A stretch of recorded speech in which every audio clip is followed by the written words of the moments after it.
সমস্ত সবজি আমি নিয়ে নিয়েছি। এখানে আলু বেগুন দিয়ে টমেটো দিয়ে একটা ঝোল হবে বাটা মাছের। তো চলো আমি কেমন ধর রেসিপিটি করছি তোমরা দেখো। এখন সবজিগুলো আমি কেটে নেব, মশলাগুলো আমি বেটে নিয়েছি।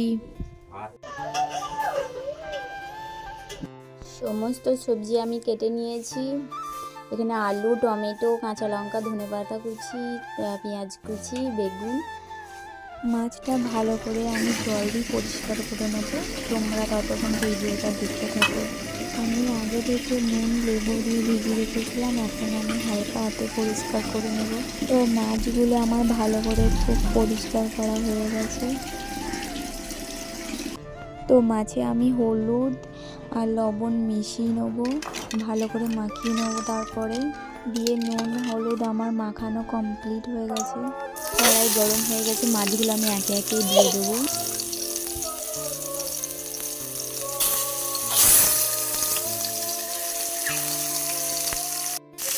আর মাছগুলো আমি উল্টে পাল্টে দুদিক ভালো করে ভেজে নেব। আমার মাছ ভাজা হয়ে গেছে। ওই কড়াইতে আলু বেগুন দিয়ে দেবো। হলুদ লবণ দিয়ে ভালো করে বেগুন আলুকে ভেজে নেব। আলু বেগুন ভাজি করে নিলে ভালো লাগবে খেতে রান্নাটা। তোমরাও ভাজি করবে, তাহলে খুব সুন্দর লাগবে খেতে।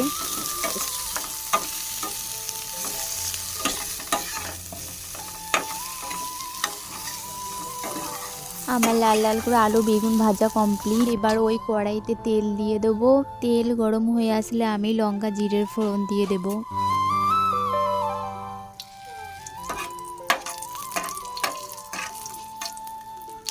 এবার আমি পেঁয়াজ দিয়ে দেব। পেঁয়াজটা আমি ভালো করে হালকা ভাজি করে নেব।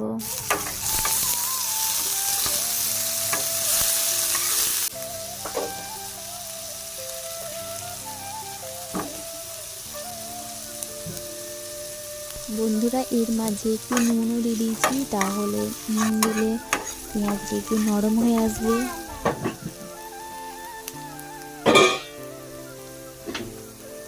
এবার একে একে লঙ্কা বাটা জিরে বাটা দেব, হলুদ গুঁড়ো। এবার সমস্ত মশলা আমি কষিয়ে নেব ভালো করে যতক্ষণ না তেল ছাড়বে। আর একটু লবণ দিয়ে দেবো।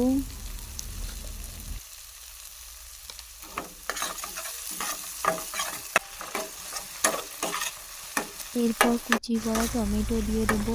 টমেটো মশলার সাথে ভালো করে কষিয়ে নেব, যাতে টমেটোর কাঁচা গন্ধ না আসে। এখানে আমি আলু দিয়ে দিয়েছি। সমস্ত উপকরণ আমি ভালো করে কষিয়ে নেব। আর দেখো বন্ধুরা কত সুন্দর লাগছে কষানোর পর। তারপর আমি জল দিয়ে দেবো খানিকটা।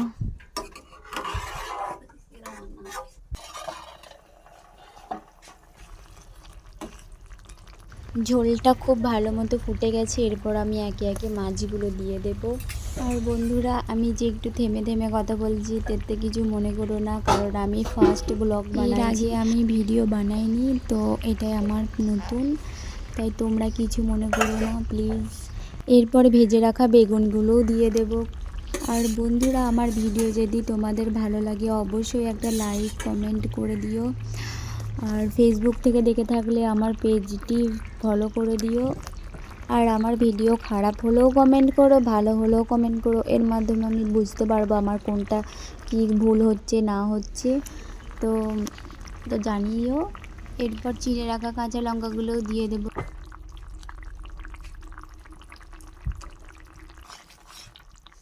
সব শেষে ধনেপাতা দিয়ে দিয়ে নামিয়ে নিয়ে রেডি।